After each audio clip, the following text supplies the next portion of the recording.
Tom, we'll see you shortly. Well, Hollywood's biggest night now has a host. Gino joins us, who scored the hosting gig for Oscar's big night. Do we need a drum roll? Well, I don't like to name drop, but this is a good friend of mine, Kevin Hart.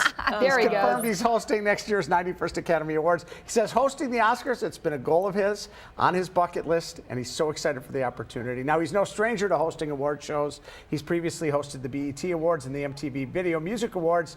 The Oscars are on Sunday, February 24th. You know he's going to be great. He's going to be Gonna good. Be fantastic. Love him. Yep. Well, iconic Disney villain Cruella de Vil is getting her own movie. That's right. According to Deadline, Hollywood, Emma Stone is going to play the 101 Dalmatians villain in a new movie called Cruella. It's being described as an origin story. By the way, that's when I sat down with her. Not that I'm name dropping.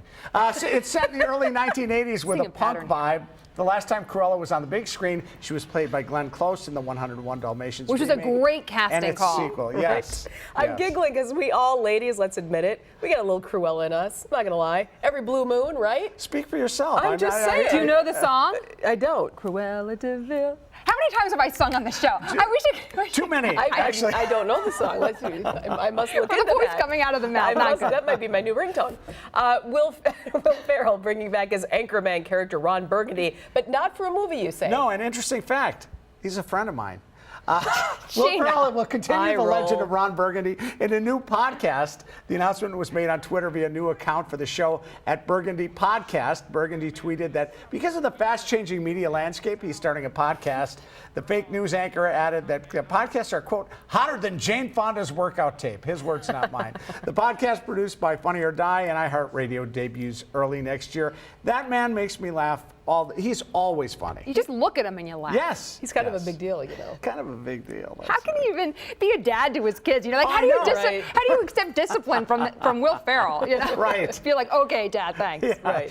Well, I was so happy to hear this, but Friends is going to be there for you to binge watch, but it's costing Netflix a lot of money. And boy, Netflix has it. After an uproar from fans when it was announced that Friends would be leaving Netflix in January, the streaming service announced the show would be sticking around. Turns out that the move is costing Netflix. Are you ready? $100 million. I should have said that like Dr. Evil. 100. Thank you. There it is. She sings and does impressions. According to the New York Times, Netflix inked the new multi-million-dollar deal to keep the popular TV show for at least another year. Netflix previously paid Warner $30 million a year to stream Friends. I'd say they have some money there at Netflix. That shows how profitable they are. Absolutely. Yeah, they're doing well. I'm embarrassed. I've never seen an episode of Friends ever. I know. That's sacrilege. Don't I have all 10 seasons on DVD, actually. Would you like to borrow them? Well, guess what I'm doing this holiday season? There you go. Christmas Can't go break. outside. Give it a try. You'll like it, I promise you. All right. Thank you, Gino. Thank you. Coming up next at 4.